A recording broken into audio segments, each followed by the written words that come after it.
नमस्कार दोस्तों, स्वागत है आपका हमारे YouTube चैनल उत्तराखंड ज्ञान यात्रा में। दोस्तों, यह हमारे उत्तराखंड की परीक्षावाणी सीरीज है और इस सीरीज में उत्तराखंड परीक्षावाणी जो हमारी पुस्तक है उसमें जितने भी अध्याय हैं तो उन सभी पर हम चर्चा करते हैं। इसी क्रम में आज हम चर्चा करने वाले हैं उत्तराखंड परीक्षावाणी के अध्याय 12 उत्तराखंड अनुसूचित जाति एवं जनजाति। तो आज का हमारा जो टॉपिक है तो इसमें हमारी तीसरी जनजाति है भोटिया जनजाति। इससे पहले हमने अनुसूचित जाति और जो हमारे अनुसूचित जनजाति हैं जिसमें जौनसारी और थारू के बारे में हम चर्चा कर चुके हैं। आज हम तीसरी उत्तराखंड की प्रमुख जनजाति भोटिया जनजाति के बारे में पढ़ने वाले हैं और इसमें जो हमारी परीक्षावाणी पुस्तक है तो उसमें जितने भी महत्वपूर्ण तथ्य हैं या फैक्ट हैं तो उन सभी पर हम चर्चा करने वाले हैं। तो चलिए प्रारंभ करते हैं। तो सबसे पहले भोटिया जनजाति की बात करें, उत्तराखंड की अनुसूचित जनजाति में से एक है और यह किरात वंश से संबंधित मानी जाती है। जो इतिहासकार हैं वो किरात वंश से संबंध बताते हैं इनका, और यह अर्ध घुमंतु जनजाति भी माना जाता है। इनका शीतकालीन और ग्रीष्मकालीन आवास होता है और साथ ही यह उच्च हिमालयी क्षेत्र में रहती हैं। भोटिया द्वारा स्वयं को यहाँ पर खस राजपूत माना जाता है। तो खस राजपूत से ये अपना संबंध बताते हैं और अर्ध घुमंतु है यानी घूमने वाली जनजाति है। शीतकालीन ग्रीष्मकालीन आवास हमें देखने को मिलेगा जो आगे चल के। और किरात वंश से इनका संबंध माना जाता है कि किरात वंशज भोटिया जनजाति है, किरातों के वंशज हैं। और इनको विभिन्न क्षेत्रों में विभिन्न नामों से जाना जाता है जहाँ पर ये रहते हैं।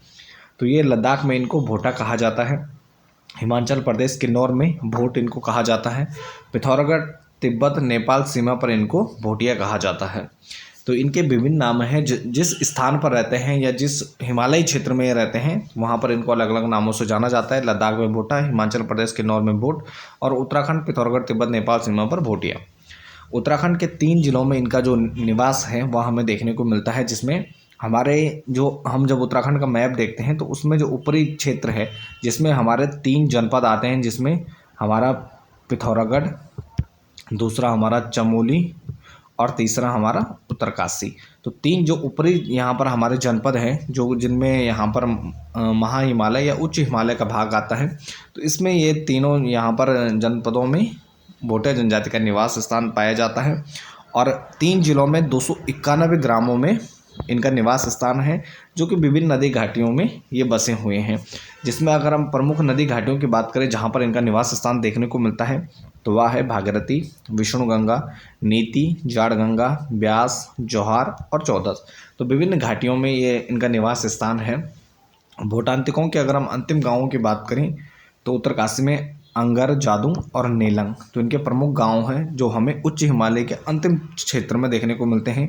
चमोली में बात करें माणा, मलारी, नीति, टोला। और माणा के बारे में आपने सुना होगा, पहले इसको भारत का अंतिम गांव भी कहा जाता, प्रथम गांव की संज्ञा दी गई है। तो यहाँ पर माणा, मलारी, नीति, टोला ये चमोली में है और दूरस्थ क्षेत्र में स्थित है। पिथौरागढ़, डुंग, मिलम, तेडांग, मरतोली, जोलिंग, कोंग और कुटी तो ये प्रमुख गांव हैं जहां पर भोटांतिक या भोटिया जनजाति निवास करती है। महान हिमालय की सर्वाधिक जनसंख्या वाली जनजाति भी है। तो महान हिमालय में सर्वाधिक जनसंख्या जो रहने वाली जनजाति है तो वह भी भोटिया है।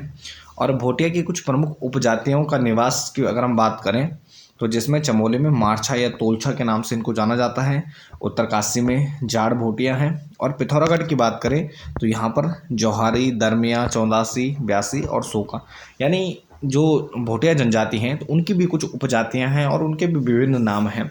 तो चमोली में इनको मारछा तोलछा, उत्तरकाशी में जाड़, पिथौरागढ़ में जौहारी, दरमिया, चौंदासी, ब्यासी, सौका आदि विभिन्न नामों से इनको जाना जाता है।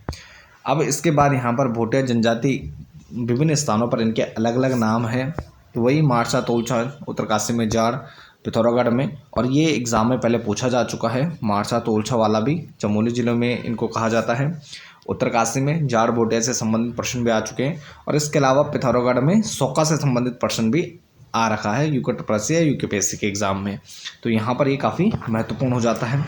इसके बाद अगर हम भोटिया जनजाति की भाषा की बात करें तो हिमालय के तिब्बती बर्मा भाषा परिवार से संबंधित हैं और 6 बोलियां इनकी प्रमुख हैं, जिसमें भोटिया, सौका तो विभिन्न इनकी बोलियां हैं जिसमें 6 बोलियां प्रमुख रूप से आती हैं।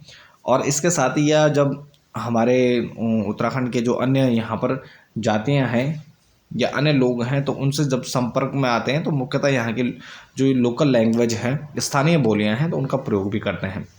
इसके बाद शारीरिक संरचना की अगर हम बात करें तो शारीरिक संरचना की दृष्टि से इनको तिब्बती एवं मंगोलियन जाति का मिश्रण माना जाता है। और इनका जो कद छोटा, सिर बड़ा, चेहरा गोल और आंख छोटी, नाक चपटी प्रकार की होती है। मुख्यतः वर्ण पीत और गौर शरीर पर बालों की कमी, बालों का रंग भूरा। तो ये कुछ प्रमुख यहाँ पर लक्षण है या विशेषताएं हैं जो इनमें पाई जाती हैं, जो इनकी शारीरिक संरचना में देखने को मिलती हैं। इसके बाद यहाँ पर आवास निवास की बात करें, जो कि काफ़ी महत्वपूर्ण हो जाता है हमारे लिए।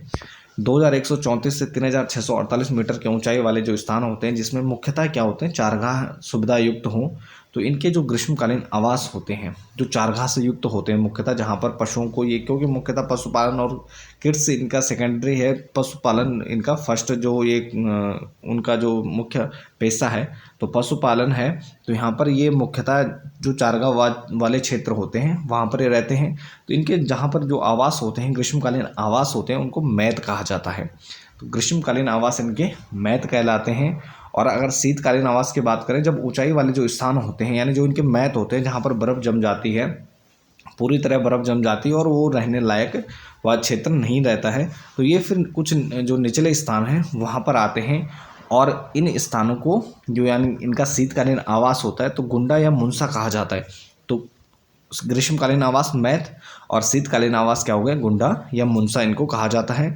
और यह ऋतु प्रवास करने वाले जनजाति हैं, यानी ऋतुओं के हिसाब से उच्च हिमालय क्षेत्र में मैत और अपने गुंडा या मुंसा या शीतकालीन आवास में रहने वाली जनजाति भी हमारी भोटिया जनजाति है।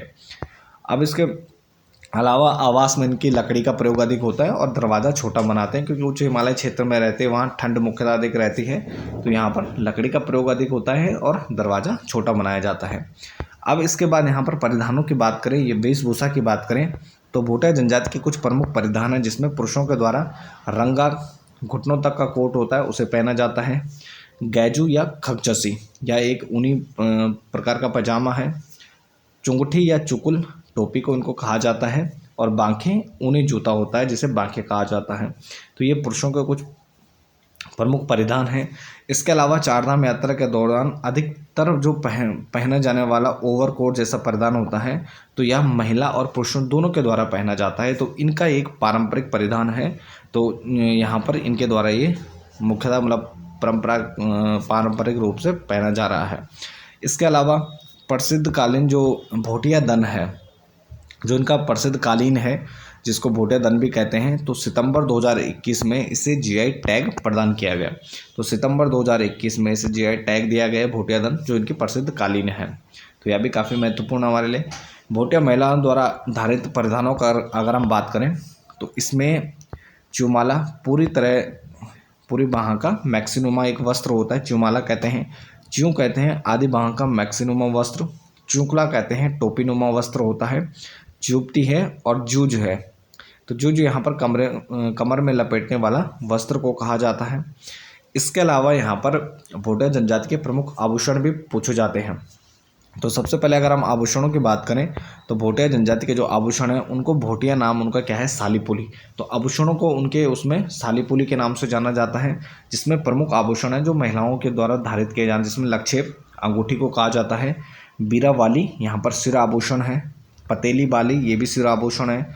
छाकरी वाली ये भी सिर आभूषण है। बलडंग चांदी के सिक्कों की माला को बलडंग कहा जाता है। और खोगली कहा जाता है हंसुली को। और इसके अलावा मसाली है मन का माला, तो ये मन का माला को मसाली कहते हैं। और कलाई व ठोडी पर गुदना भी करवाते हैं। तो ये कुछ प्रमुख लक्ष्य बीरावली, पतेली वाली, छाकरे वाली, बलडंग, चांदी के सिक्कों की माला, खोगली, हंसुली और मसाले मन का माला, तो ये प्रमुख इनके आभूषण है। और आभूषण का भोटिया नाम क्या है, सालीपुली है। अब इसके बाद यहाँ पर भोजन की अगर हम बात करें, तो मुख्य भोजन इनका क्या है, चावल या मंडुआ का भात जिसे छाकू कहते हैं। सामान्य रोटी को ये कुटो कहते हैं। और बड़े आकार की रोटी पुली कहलाती है। पतोड़ा है, जौ मंडुआ और गेहूं का सत्तू ये सिल्दू कहते हैं उसे। इसके अलावा यहाँ पर दाल सब्जी को छामा कहते हैं। तो इनके जो सामान्यतः भोटिया नाम हैं, तो ये कई बार पूछे जाते हैं कि इनके दाल सब्जी को क्या कहा जाता है, छामा का, चावल या मंडुआ का जो भात होता है उसे क्या कहा जाता है, भोटिया जनजाति में छाकू कहते हैं। तो मांस ये क्या करते हैं, शीतकाल के लिए सुखाकर रखते हैं, क्योंकि शीतकाल में ऊपरी क्षेत्र में बर्फ़ जम जाती है, तो उसके लिए मांस को शीतकाल में सुखाकर भी रख देते हैं, ग्रीष्मकाल में शीतकाल के लिए सुखा कर रख देते हैं। इसके अलावा जो इनके पेय पदार्थ है, तो उसमें सबसे अधिक जो प्रयोग में लाने वाला इनका पदार्थ है तो ज्या कहलाता है, और इसको विभिन्न एक मिश्रण तैयार किया जाता है, मथकर तैयार होता है, जिसमें दूध, मक्खन, चाय पत्ती, नमक, एक वृक्ष की छाल होती है और साथ में गर्म पानी। तो यह विशेष रूप से तैयार किया जाता है ज्या, जिसका ये सबसे अधिक प्रयोग करते हैं। इसके अलावा चक्ति या छंग तो शराब को कहा जाता है और विशेष अवसरों पर प्रयोग होता है। तो यहाँ पर दो प्रमुख इनके पेय हैं, ज्या और चक्ति और छंग। अब इसके बाद इनकी सामाजिक व्यवस्था की अगर हम बात करें तो सामाजिक व्यवस्था अन्य जातियों की तरह मुख्यतः यहाँ पर पितृसत्तात्मक एवं पितृस्थानीय प्रकार के परिवार इनमें देखने को मिलते हैं, जिनको मवासा भी कहा जाता है, और परिवार में बुजुर्गों को बहुत सम्मान दिया जाता है। इसके अलावा संपत्ति होती है उसका विभाजन यहाँ पर पिता के जीवित रहते ही कर देते हैं, यानी पिता ही बांट देता है अपने बच्चों को, जो संपत्ति है उसका बंटवारा हो जाता है या विभाजन कर देते हैं। स्त्रियों को भी इसमें पुरुषों के समान ही अधिकार प्राप्त है भोटिया जनजाति में। इसके अलावा यहाँ पर युवा गृहों या रंग भंग प्रथा का प्रचलन देखने को मिलता है। तो यहाँ पर क्या होता है कि गांव के बाहर एक अलग गृह होता है या घर होता है, जहाँ पर रात्रिकाल में सभी जो अविवाहित युवक युवतियाँ होती हैं उनके द्वारा यहाँ पर नृत्य, गीत आदि के माध्यम से मनोरंजन और विचारों का आदान प्रदान होता है, और यहीं से कुछ क्या है प्रेम संबंध कभी कभी विवाह के रूप में भी परिणित होते हैं, यानी वो एक दूसरे से मिलते हैं, उनके अपने विचारों का आदान प्रदान होता है और यहीं से कभी उनके यहाँ पर शादी भी हो जाती है। तो इसके अलावा यहाँ पर सामाजिक व्यवस्था में हमें एक पत्नी का प्रचलन भी देखने को मिलता है, मुख्यतः हमें एक पत्नी प्रथा का प्रचलन यहाँ पर देखने को मिलता है, और साथ ही यहाँ पर जो विवाह संबंध है माता पिता द्वारा तय किए जाते हैं, और रिश्ता यहाँ पर प्रायः मुख्यतः वर पक्ष के द्वारा भेजा जाता है, जो कि सामान्यतः हमारे हिंदू धर्म में यहाँ पर पारंपरिक चलता ही है। वैवाहिक कार्यक्रम की बात करें तो मुख्यतः इनके जो वैवाहिक कार्यक्रम होते हैं तो शीतकालीन आवास में होते हैं, जो गुंडा या मुंसा कहलाते हैं, और विवाह या दामी, जिसको दामी भी कहते हैं, तो इनकी मुख्यतः दो प्रथाएं देखने को मिलती है, तत्सत या दमोला। तत्सत में बारातियों को कन्या के यहाँ जाना होता है, और साथ ही दमोला की अगर हम बात करें तो बारातियों द्वारा कन्या को लाया जाता है। तो ये तत्सत और दमोला दो प्रकार की प्रथाएं यहाँ पर देखने को मिलती हैं भोटिया जनजाति में। सगाई को थौची भी कहा जाता है, सगाई या थौची रस्म, तो कहीं कहीं सगाई या थौची रस्म देखने को भी मिलती है शादी से पहले। इसके अलावा यहाँ पर विवाह में वधू शुल्क प्रथा भी है, और वधू शुल्क प्रथा की बात करें तो इसमें समाज में वधू शुल्क देकर विवाह का प्रचलन भी है, कि जो कन्या होती है तो उसके लिए यहाँ पर शुल्क देना होता है, उसके बाद शादी होती है। तो समाज में वधू शुल्क देकर विवाह भोटिया में विवाह का प्रचलन भी है, और समाज में यह स्त्रियों की उच्च स्थिति का परिचायक है, तो समाज में इससे स्त्रियों की उच्च स्थिति का पता चलता है। इसके अलावा ये शादी विवाह आदि जो यहाँ पर शुभ कार्य होते हैं तो यह इनके द्वारा एक नृत्य किया जाता है, जिसे पौना नृत्य भी कहते हैं। तो विवाह के अवसरों पर मुख्यतः हाथों में रुमाल लेकर यह नृत्य किया जाता है। तो हाथों में रुमाल लेकर नृत्य करने को यहाँ पर पौना नृत्य के नाम से जाना जाता है। मुख्यतः यहाँ पर मांगलिक और शुभ अवसरों पर इसे किया जाता है, मुख्यतः शादी विवाह में। अन्य प्रकार के विवाह की बात करें तो इसमें भावज देवर विवाह भी होता है, गंधर्व विवाह और पुनर्विवाह देखने को मिलते हैं, लेकिन यहाँ पर बाल विवाह का प्रचलन नहीं देखने को मिलता है। तो बाल विवाह का यहाँ पर प्रचलन नहीं है। और साथ ही नातेदारी व्यवस्था की बात करें हम तो हिंदू समाज की तरह है, नज़दीकी दो नातेदारी हैं उनमें यौन संबंध को निषिद्ध किया गया है, और सगे संबंधियों को स्वारा कहा जाता है। जो इनके अपने सगे संबंधी होते हैं, भाई बंद होते हैं, तो उनको स्वारा कहते हैं। और साथ ही वरिष्ठ व्यक्तियों को प्रणाम यहाँ पर घुटनों पर सिर झुकाकर यहाँ पर किया जाता है, और साथ ही जो वरिष्ठ व्यक्ति हैं तो वह वरिष्ठ व्यक्ति के गालों को सहलाकर, यानी जो वरिष्ठ व्यक्ति है वह जो प्रणाम कर रहा है या घुटनों पर सिर झुका रहा है तो उसके गालों को सहलाते हैं और उसका उत्तर देते हैं। अब इसके बाद यहाँ पर धर्म की बात करें भोटिया जनजाति में तो सामान्यतः यह लोग हिंदू धर्म को मानते हैं। और इसके अलावा अगर हम उत्तरकाशी में रहने वाले जाड़ भोटिया की बात करें तो इनके द्वारा बौद्ध धर्म को स्वीकार किया गया है। प्रमुख देवी देवता की बात करें तो इसमें इनके प्रमुख देवी देवता हैं भूम्याल, ग्वाला, बैगरिमचिम, नंदा देवी, दुर्गा, कैलाश पर्वत, द्रोणागिरी, हाथी पर्वत। तो इनके कुछ प्रमुख देवी देवता हैं। इसके अलावा भूमियाल आदि देवों को प्रसन्न करने हेतु इनके द्वारा पशुओं की बलि प्रथा भी देखने को मिलती है। तो पशुओं के बलि दिए जाने का भी देवी देवताओं को प्रसन्न करने के लिए यहाँ पर पशुओं की बलि प्रथा भी देखने को मिलती है। और पशु रक्षा हेतु पूजित देवता, तो पशुओं की रक्षा के लिए कुछ प्रमुख देवताओं की पूजा इनके द्वारा की जाती है, जिसमें घंटाकर्ण देवता है, सिद्धवा देवता, विभुवा देवता और साईं देवता। तो ये प्रमुख हैं जो पशुओं की रक्षा के लिए इनके द्वारा पूजित हैं या पूजा इनके द्वारा की जाती है। इसके अलावा मृतक की आत्मा की शांति के लिए इनके द्वारा गौन संस्कार किया जाता है। तो गौन संस्कार में मृतक की आत्मा की शांति के लिए इनके द्वारा किया जाता है। तो यह भी भोटिया जनजाति में प्रचलित है। इसके अलावा इनका प्रमुख एक उत्सव है कंडाली किरजी उत्सव। तो प्रत्येक 12 वर्ष में इसे मनाया जाता है और जाड़ भोटिया द्वारा विशेष रूप से यह त्यौहार मनाया जाता है, विशेष हर्षोल्लास के साथ इसे मनाते हैं। तो कंडाली या किरजी उत्सव है तो भोटिया जनजाति का एक प्रमुख त्यौहार है, 12वें वर्ष इसे मनाया जाता है। इसके अलावा मनोरंजन की बात करें तो इनके प्रमुख यहाँ पर लोकगीत हैं तुबेरा, बाजू और तिमली। ये यूके ट्रिपल एग्जाम में कई बार पूछे जा चुके हैं कि तुबेरा, बाजू और तिमली जो लोकगीत हैं किस जनजाति से संबंधित है। तो आपको ध्यान रखना है भोटिया जनजाति से। और तुबेरा क्या है, रसिया जैसा गीत है। बाजू क्या है, इसमें वीर रस की प्रधानता है। और तिमली में यह सामाजिक विषय पर आधारित लोकगीत हैं। तो ये प्रमुख इनके लोकगीत हैं तुबेरा, बाजू और तिमली। इसके अलावा अर्थव्यवस्था की अगर हम बात करें तो आर्थिक जीवन इनका मुख्यतः क्या है, कृषि, पशुपालन, व्यापार और ऊनी दस्तकारी पर आधारित है। सीढ़ी नुमा खेती पर्वतीय ढालों पर ग्रीष्मकालीन में मुख्यतः करते हैं, पर लेकिन कृषि वहाँ पर ऊपरी क्षेत्रों में कृषि कम देखने को मिलती है। तो मुख्यतः इनका पशुपालन और ऊनी दस्तकारी या व्यापार से था। तो इसके अलावा ये काटिल कृषि विधि या जिसे झूम प्रणाली की तरह यहाँ पर वनों को साफ करके वनों में आग लगा के उनमें खेती की जाती थी। तो यह विधि भी इनमें देखने को मिलती है, काटिल कृषि विधि। इसके अलावा यहाँ पर थोड़ी मात्रा में यह उत्पादन भी करते हैं, जिसमें मंडवा, फापर, जौ, गेहूँ, आलू और फरण या जंबू औषधीय गुणों से युक्त यहाँ पर पौधे का उत्पादन भी इनके द्वारा किया जाता है। तो थोड़ी मात्रा में उत्पादन होता है और उसके बाद जब ग्रीष्मकाल के बाद शीतकाल में फिर बर्फ यहाँ पर पड़ती है, गिरती है, वह शीतकाल में फिर निचले क्षेत्रों में आ जाते हैं। मुख्यतः पशुपालन भेड़, बकरी, जीबू, गाय की भांति एक जानवर होता है।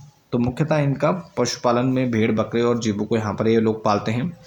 इसके अलावा अब जो भोटिया जनजाति है मुख्यतः यह मुख्य धारा में आ रही हैं और शिक्षा ग्रहण कर रही है, साथ ही प्राइवेट और सरकारी सेवाओं में भी रोजगार प्राप्त कर रही है। तो ये इनके पारंपरिक जो यहाँ पर जो पेशे हैं, पशुपालन, कृषि, व्यापार, ऊनी दस्तकारी, उसके अलावा अब ये लोग क्या है मुख्य धारा में जुड़ रहे हैं, प्राइवेट और सरकारी नौकरियां कर रहे हैं। उसके अलावा अन्य यहाँ पर मुख्य धारा में जुड़कर व्यापार, ऊनी दस्तकारी आदि चीज़ों में भी आगे बढ़ रहे हैं। इसके अलावा इनके द्वारा यहाँ पर गमैया पद्धति से तिब्बत से व्यापार किया जाता था, या जब चीन द्वारा तिब्बत पर कब्जा करने से पहले की बात है। और उत्तराखंड और भारत के अन्य क्षेत्रों में विभिन्न दरों से इनके द्वारा तिब्बत के साथ व्यापार होता था, जिसमें नीति, माणा, जौहर, दारमा और ब्यास घाटी प्रमुख हैं। तो इन क्षेत्रों से तिब्बत से व्यापार किया जाता था और इसमें मुख्यतः गमैया पद्धति का यूज होता था, जिसमें क्या होता था, एक पत्थर के 2 टुकड़े किए जाते थे। यानी एक जो तिब्बत का व्यापारी होगा और जिसे मित्र कहते थे जो मध्यस्थ होता था, तो और एक भोटिया व्यापारी, तो दोनों के पास एक प्रतीक के रूप में होता था कि हाँ यार ये इसके साथ हमें व्यापार करना है, और एक जो मध्यस्थ की भूमिका निभाते थे तो जिनको मित्र कहते थे। तो 2 टुकड़े करके एक दूसरे रख लेते थे, उसके साथ व्यापार करते थे। तो ये गमैया पद्धति का प्रचलन भी देखने को मिलता है। अब ये लोग तिब्बत के बजाय देश के मैदानी भागों में व्यापार कर रहे हैं, जिसमें ऊनी वस्त्र, कालीन, सस्ते आभूषण, हींग, जड़ी बूटियाँ आदि को यहाँ पर बेच रहे हैं और निचले यानी मैदानी भागों की तरफ जो व्यापार है वह करते हैं भोटिया जनजाति। तो इसके साथ इस वीडियो को यहीं पर समाप्त करते हैं। बाकी आप बने रहें हमारे चैनल के साथ। मिलते हैं एक नेक्स्ट टॉपिक नेक्स्ट वीडियो के साथ। तब तक के लिए धन्यवाद।